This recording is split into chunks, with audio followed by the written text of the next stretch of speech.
एक सेठ जी अपनी दुकान पर बैठे थे और कह रहे थे कि इस जीवन से तो मौत अच्छी है। इसी समय एक साधु दुकान के पास से होकर निकल रहा था। उन्होंने सेठ जी के ये शब्द सुने, सोचा कितना दुखी है यह व्यक्ति, इसकी सहायता करनी चाहिए। उसके पास जाकर बोले, सेठ बहुत दुखी लग रहे हो तुम, मेरे पास एक विद्या है, यदि तुम चाहो तो मैं तुम्हें स्वर्ग ले जा सकता हूँ। चलता है तो चल, यहाँ के दुखों से छुटकारा मिल जाएगा। सेठ ने साधु की ओर देखा और बोला, बहुत दयावान हो आप, परंतु मैं जा कैसे सकता हूँ? अभी तक कोई संतान नहीं हुई, संतान हो जाए तो चलूंगा अवश्य। साधु ने कहा, बहुत अच्छा, और चला गया। कुछ वर्षों बाद सेठ के 2 बेटे पैदा हो गए। एक दिन साधु फिर आया और कहा, चलो सेठ, अब तो तुम्हारी संतान हो गई। सेठ ने कहा, हाँ हो तो गई, परंतु अभी तक वह किसी योग्य तो नहीं। लड़के तनिक बड़े हो जाएं, तब तुम आना, मैं अवश्य चलूंगा। लड़के बड़े हो गए। साधु फिर आया तो सेठ नहीं था। पूछा उसने कि सेठ कहाँ है, तो पता लगा कि मर गए हैं। साधु ने योग बल से देखा कि मरकर वह गया कहाँ, तो उसने पता लगाया कि दुकान के बाहर जो बैल बंधा है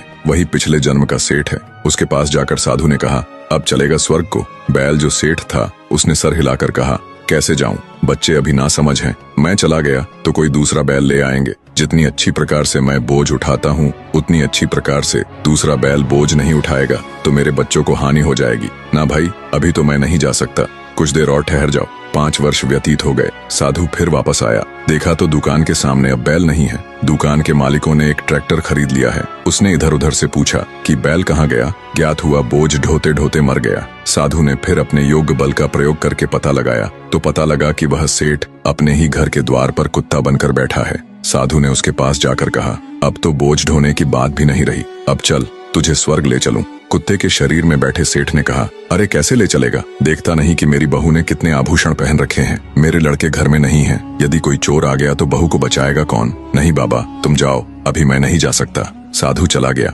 1 वर्ष बाद उसने वापस आकर देखा कि कुत्ता भी मर गया है। उस साधु ने अपने योग बल द्वारा पुनः उस सेठ को खोजा तो ज्ञात हुआ कि वह अपने घर के पास बहने वाली गंदी नाली में कीड़ा बन के बैठा है। साधु ने उसके पास जाकर कहा, देखो सेठ, क्या इससे बड़ी दुर्गति भी कभी होगी? कहां से कहां पहुंच गए तुम? अब भी मेरी बात मानो, आओ तुम्हें स्वर्ग ले चलूं। कीड़े के शरीर में बैठे सेठ ने चिल्लाकर कहा, चला जा यहाँ से, क्या मैं ही रह गया हूँ स्वर्ग जाने के लिए? उनको ले जा, मुझको यहीं पड़ा रहने दे। यहाँ पोतों पोतियों को आते जाते देखकर प्रसन्न होता हूँ। स्वर्ग में क्या, मैं तेरा मुख देखा करूंगा। दोस्तों, यह है मोह के चक्र में फंसे रहने का परिणाम। ये मोह का चक्र आत्मा को नीचे ही नीचे ढकेलता चला जाता है। नहीं, इस प्रकार के कर्म मत करो। कर्म करो अवश्य, परंतु मोह और ममता से परे हटकर। दोस्तों, वीडियो पसंद आई हो तो वीडियो को एक लाइक करके चैनल को सब्सक्राइब जरूर करें।